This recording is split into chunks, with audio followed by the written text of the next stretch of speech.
नमस्कार दोस्तों, ज्योतिर्मय चैनल पर आपका फिर एक बार स्वागत करती हूँ। मैं हूँ लक्षिता सोनी और फिर से स्वागत करना चाहूंगी रविंद्र सर का। सर आपका ज्योतिर्मय पर बहुत-बहुत स्वागत है। नमस्कार सर। नमस्कार। जय श्री राम, जय भारत। आज जिस मुद्दे पर सर के साथ डिस्कशन करने वाले हैं, लोकतंत्र की नजर में बहुत ही शर्मनाक हरकत है। मुकेश चंद्रकर जो एक पत्रकार थे, करीब 100 करोड़ का रोड प्रोजेक्ट पर भ्रष्टाचार जो होने वाला उसको एक्सपोज किया। कांग्रेस और सिविल कॉन्ट्रैक्टर सुरेश चंद्रकर एक्सपोज हुए। फिर उसके बाद जिस दर्दनाक तरीके से इतनी बेकदरी से उनकी हत्या की गई। सर आप बताइए कि भ्रष्टाचार कांग्रेस इतना नीचे गिर सकती है कि भ्रष्टाचार के लिए एक इंसानियत कोई भूल जाए इतनी बेकदरी से। जिस तरीके से मुकेश चंद्रकर की हत्या की गई, बिल्कुल इंसानियत का वजूद ही जिस तरीके से उन्होंने खत्म कर दिया हो। जी सर। अ, देखिए, कांग्रेस तो भ्रष्टाचार की जननी है। भारत में भ्रष्टाचार का जो शुरुआत हुई थी वो नेहरू के जमाने से हुई थी। जीप खरीदी कांड से। आप उस समय पैदा नहीं होंगे, पर जो पुराने पत्रकार हैं, पुराने लोग हैं, उनको पता है कि आर्मी के लिए जो जीप खरीदी गई थी उसमें घोटाला हुआ था। तब से शुरुआत हुई है और लगातार उनकी परंपरा रही है। बिल्कुल मनमोहन सिंह के जमाने में कितने घोटाले हुए, राजीव गांधी के जमाने में बोफोर्स घोटाला, नरसिम्हा राव के जमाने में संसद रिश्वत कांड और जाने कितने घोटाले हुए। सारे घोटाले इन्हीं के कांग्रेस के रिजीम में हुए हैं। आज मोदी जी को 10 साल से ऊपर हो गए हैं। किसी अखबार में, किसी मेन मीडिया में या इलेक्ट्रॉनिक मीडिया में कहीं कोई भ्रष्टाचार की चर्चा नहीं। ये फर्क लोगों को समझना चाहिए। अब मैं ये, जहां तक ये मुकेश चंद्राकर की बात है, ये एनडीटीवी का स्ट्रिंगर थे बस्तर जिले में, छत्तीसगढ़ में, और बहुत निर्भीक पत्रकार रहे हैं। इनका मतलब इतना अच्छा रिकॉर्ड रहा है कि 2021 में एक बार जब एक सीआरपीएफ के जवान की नक्सलियों ने अपहरण कर लिया था, तो इन्होंने निगोशिएशन करवा के उस जवान को छुड़वाया था। मतलब इस पत्रकार की वाकई में साख थी। और मैं कहता हूं, इस बच्चे से जो मर गया है, हमारे यहाँ जो बड़े बड़े पत्रकार दिल्ली में बैठे हैं, कमरों में बैठ के बकवास करते हैं, उससे पत्रकारिता सीखें। ये जो आप मेन स्ट्रीम मीडिया पे या इलेक्ट्रॉनिक मीडिया में और अखबारों में देखते हैं, ये ऐसे जो पत्रकार है, निर्भीक पत्रकार, ये खबरें भेजते हो, इन खबरों का सौदा हो जाता है। ये मैं आपको बता देता हूँ। मैं तो चूंकि प्रिंट और इलेक्ट्रॉनिक मीडिया दोनों से जुड़ा रहा हूँ, आज मेरे पास कोई खबर आएगी, मैं अपने बॉस के पास भेजूंगा, ब्यूरो चीफ के पास। ब्यूरो चीफ वहीं के वहीं सौदा कर लेगा कि आपके खिलाफ खबर है और ऐसा ऐसा हुआ है। भला हो उसका, जिसको वो रिपोर्ट कर रहा था कि उसने उस घोटाले को उजागर करने दिया। 120 करोड़ का एक्चुअली में ये घोटाला था, सड़क निर्माण का, जो कांग्रेस के अनुसूचित जाति प्रकोष्ठ के छत्तीसगढ़ के प्रभारी सचिव हैं ये। वो महाराष्ट्र में भी आपका इसमें चुनाव में पर्यवेक्षक बन के गए थे। साथ ही छत्तीसगढ़ के 3 जिलों के ये प्रभारी भी थे। सुरेश चंद्राकर, जिसने हत्या करवाई थी। 120 करोड़ रुपए का असल में ये घोटाला था। और ये घोटाला जो था, ये गुलेरनारवा करके एक जगह है, गंगालूर सॉरी, के सड़क निर्माण का घोटाला था। और उसका ठेका सुरेश चंद्राकर को मिला था। और सुरेश चंद्रकार ने 120 करोड़ का उसमें घोटाला किया था, जिसकी खबर इसने छापी थी। इसको इसके गुर्गों ने बहुत धमकाया, पर ये बच्चा हिम्मती था, ये इसने कोई समझौता नहीं किया। अल्टीमेटली एक जगह, क्योंकि ये सुरेश चंद्राकर का रिश्ते में भी लगता था, और सुरेश चंद्राकर का जो भाई है रितेश, उससे इसकी मतलब बोलचाल थी और आना जाना था। तो रितेश ने 1 जनवरी को इसको खाने पे बुलाया और उसके बाद से ही ये लापता था।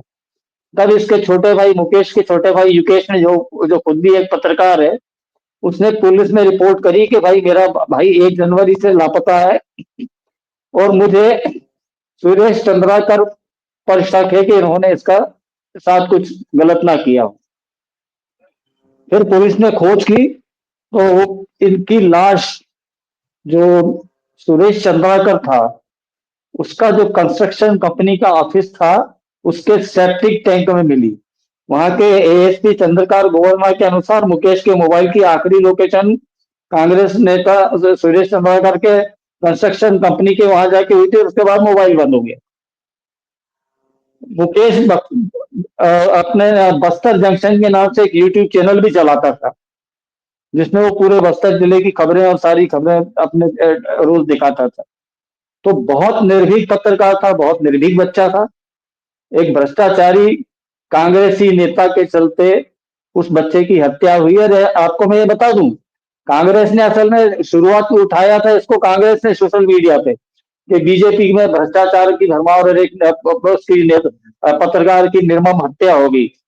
बाद में पता चला कि हत्या करने वाला कांग्रेसी नेता है, नहीं तो इसके पहले प्रियंका गांधी यहाँ पर आने वाली थी। कांग्रेस कैसे लाशों की राजनीति करती है, इसका एक उदाहरण मैं आपको बता रहा हूँ। प्रियंका गांधी का यहाँ आने का प्रोग्राम हो चुका था रायपुर छत्तीसगढ़ में। वो वहां जाके वो कांग्रेसी अपने चमचों के साथ प्रदर्शन करने वाली थी, पर जब उनको पता लगा कि ये तो कांग्रेस के नेता ने किया, तो उन्होंने अपना दौरा रद्द किया। तो कांग्रेस शुरू से लाशों की राजनीति करती आई है। और इस कांड मतलब ये कितनी नृशंस हत्या हुई है। जो पोस्टमार्टम करने वाला एक डॉक्टर है, उसने बताया कि उसकी खोपड़ी के टुकड़े कर दिए गए, उसकी गर्दन टूट गई थी, इसका छाती की 5 पसलियां टूटी हुई थी, इसका दिल फट गया था और लीवर के 4 टुकड़े हो गए थे। डॉक्टर ने कहा कि मैंने अपने 12 साल के कैरियर में इतनी नृशंस हत्या इतना कभी नहीं देखी। ऐसा पोस्टमार्टम मैंने जीवन में कभी नहीं किया। अब मेरा ये जो पत्रकार संगठनों के जो तथाकथित कार्यकर्ता दिल्ली में बैठे हैं, कोई नेशनल जर्नलिस्ट यूनियन बनाकर बैठा है, तो कोई all India federation of working journalist union बना के बैठा है, एडिटर्स गिल्ड्स है, ये सारे सो रहे हैं। आपने कहीं इस बच्चे के खिलाफ मतलब कहीं कोई प्रदर्शन देखा आपने दिल्ली में कि पत्रकारों ने मिलकर कोई प्रदर्शन किया हो कि हमारे पत्रकार बंधु की हत्या हो गई और इसके खिलाफ जांच होना चाहिए, इसको कंपनसेशन मिलना चाहिए। अखिलेश यादव जब संभल में दंगा होता है, जो मुस्लिम दंगा करते हैं उनके मारे जाते हैं दंगाई, उनके यहाँ 5 लाख रुपए देने पहुंच जाते हैं। कोई नेता पहुंचा क्या उस बच्चे के घर पे? कोई नहीं पहुंचा। कोई कांग्रेसी नेता पहुंचा? अगर ये बीजेपी के किसी नेता का होता तो ये सारे गिद्ध वहां पहुंच जाते, लाश नोचते उस बच्चे की। और ये पत्रकार संगठन, मैं पूरी इनकी पोल खोल देता हूं। विक्रम राव के संगठन से मैं जुड़ा रहा हूं, जो all India federation of working journalist union थी। यहाँ भोपाल में वो आए थे, ये यूनियन नेता नाम के हैं, यहाँ आकर 5 स्टार होटल की सुविधा मांग रहे थे। और ये यहाँ पर इनके जो प्रदेश के अध्यक्ष वगैरह बनाते हैं, उनसे कहते हैं कि साहब आप हमारे लिए सारे इंतजाम करिए, मुख्यमंत्री से मिलवाइए, राज्यपाल से मिलवाइए, और सारी यात्राएं फ्री करते हैं। अभी कभी श्रीलंका की यात्रा करेंगे, तो कभी बर्मा की, और सारी स्पॉन्सर्ड यात्राएं होती है। एक पत्रकार का कोई संगठन वहां जाकर खड़ा हुआ है क्या चंद्राकर के लिए? दिल्ली में कहीं प्रदर्शन हो रहा है? प्रेस क्लब में रोज शाम को भेड़े जो बैठते हैं, जो बड़े बड़े पत्रकार हैं, जो अपने आप को महान पत्रकार बताते हैं, बिकाऊ दलाली करते हैं, उस पत्रकार ने किसी ने आवाज उठाई? एडिटर गिल्ड्स ने किसी ने आवाज उठाई? कोई आवाज इस बच्चे के लिए नहीं उठाएगा, क्योंकि वो ईमानदार था, वो दलाली नहीं खाता था, किसी का चाटुकार नहीं था। ये जितने संगठन बने हुए हैं पत्रकारों के, ये सारे चाटुकारों के संगठन हैं। और जितनी एडिटर्स गिल्ड है, ये सारे लेफ्टिस्ट भरे हुए हैं इसमें, सारे कम्युनिस्ट पार्टी के और हिंदू विरोधी मानसिकता के लोग भरे हुए हैं। और इनका अपने अलावा किसी आज राजनीति के खिलाफ अगर कुछ होता तो पूरा एडिटर्स गिल्ड एक लंबा खर्रा लिख देती प्रधानमंत्री के नाम पे। भ्रष्टाचार छत्तीसगढ़ में बघेल ने जो शुरुआत की थी, इतना अंधेर मचाया था, कई लोगों को लगता था बघेल जीत जाएंगे, और मैं एक अकेला ऐसा व्यक्ति था जिसने चैलेंज किया था कि बघेल चुनाव हारेंगे और बीजेपी की सरकार बनेगी। क्योंकि मैं ग्रास रूट लेवल से जुड़ा हुआ हूं, मैंने अपने जूते घिसे हैं। यहाँ एसी रूम में बैठ के मैं कमेंट नहीं करता हूं, और इतनी तीखी कमेंट इसलिए कर पाता हूं कि डरता नहीं हूं। मौत तो एक दिन आनी है। मैं उस बच्चे को सलाम करता हूं कि जिसने इतनी हिम्मत रखी और इन पत्रकारों के मुंह पे जूता मारा है, जिनके पास कई नेताओं के भ्रष्टाचार के सबूत दबे पड़े हैं, उनके सेक्स कांड के सबूत दबे पड़े हैं और उनसे पैसा खा रहे हैं और उनकी दलाली कर रहे हैं। तो मैं बस इतना ही कहना चाहूंगा कि मुकेश चंद्राकर की शहादत हुई है, इसको एक सम्मान मिलना चाहिए। जितने पत्रकार हैं उनको अगर थोड़ी बहुत शर्म है तो उस बच्चे के लिए कुछ, उसके परिवार के लिए कुछ इकट्ठा करें, उसको डोनेट करें और सरकार से मांग करें कि उसको कंपनसेशन दें। आज के लिए इतना ही बोलना चाहूंगा। सर, जो इसमें शामिल थे, जिनके नाम एक्सपोज हुए, जो उनकी मौत का कारण थे, उनके लिए क्या एक्शन लिया जाएगा, क्या लिया जा रहा है? हमारी जो सड़ी हुई न्याय व्यवस्था है उसमें ये 10-20 साल लग जाएंगे, इनको जमानत भी मिल जाएगी, आप देखना। पैसे का चांदी का जूता हर जगह चलता है, गांधी जी छपे हुए हैं। गांधी जी को आजकल आपको पता है, आज तक हम लोग नमस्कार करते हैं। जहां गांधी जी पहुंच जाएंगे काम हो जाएगा। और ये हमारी न्याय व्यवस्था इतनी भ्रष्ट और सड़ चुकी है कि इसमें आमूल चूल परिवर्तन की सख्त जरूरत है। ये आज नहीं तो कल ये जमानत पर छूटेगा, सारे गवाहों को धमकाएगा, उसके परिवार को धमकाएगा और ये केस गठिया में चला जाएगा। अगले 5-6 दिन बाद, 7 दिन बाद, 10 दिन बाद सारे लोग भूल जाएंगे कि मुकेश चंद्राकर नाम का कौन था। ये तो हमारी मेमोरी का हाल है। इसको सजा तो होनी सर, चाहिए, ये सर मतलब फास्ट जरूर ट्रैक होगी। कोर्ट में इसका केस चलना चाहिए और स्पेशल जज की नियुक्ति होकर इसको फांसी की सजा मिलना चाहिए। ये भाग गया था हैदराबाद, हैदराबाद से पकड़ के लाई है इसको पुलिस।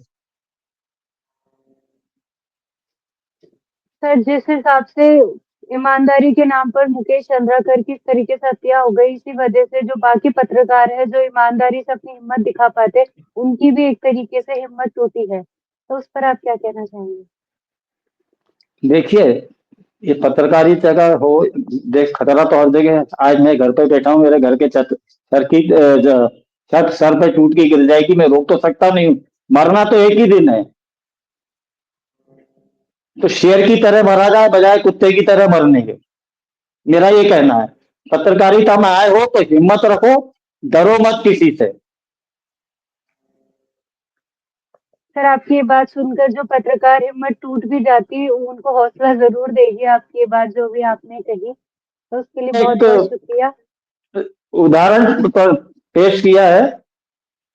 Yes sir.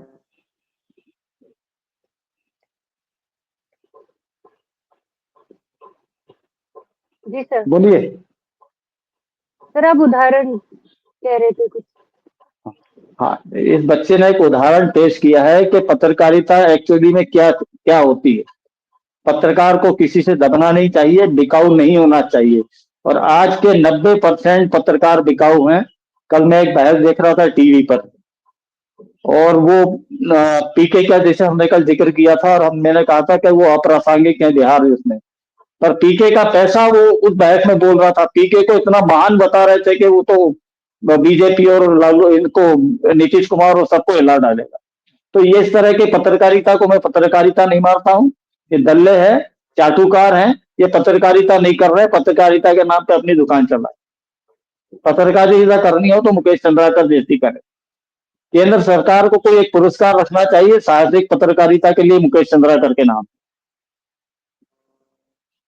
जरूर सर, उम्मीद करते हैं कि ऐसा सरकार करे। और मुकेश चंद्रकर की हत्या नहीं हुई है, वो शहीद हुए हैं। भगवान उनकी आत्मा को भी शांति दे। इसलिए thank you so much sir, जिस आपकी इंफॉर्मेशन और फैक्ट्स के लिए। इसी के साथ ये सेशन यही एंड करते हैं। फिर आएंगे आपके लिए नए मुद्दे को लेकर। तब तक के लिए ज्योतिर्मय को सब्सक्राइब जरूर करें, ज्यादा से ज्यादा शेयर करें। Thank you. Thank you sir. जय श्री राम, जय भारत।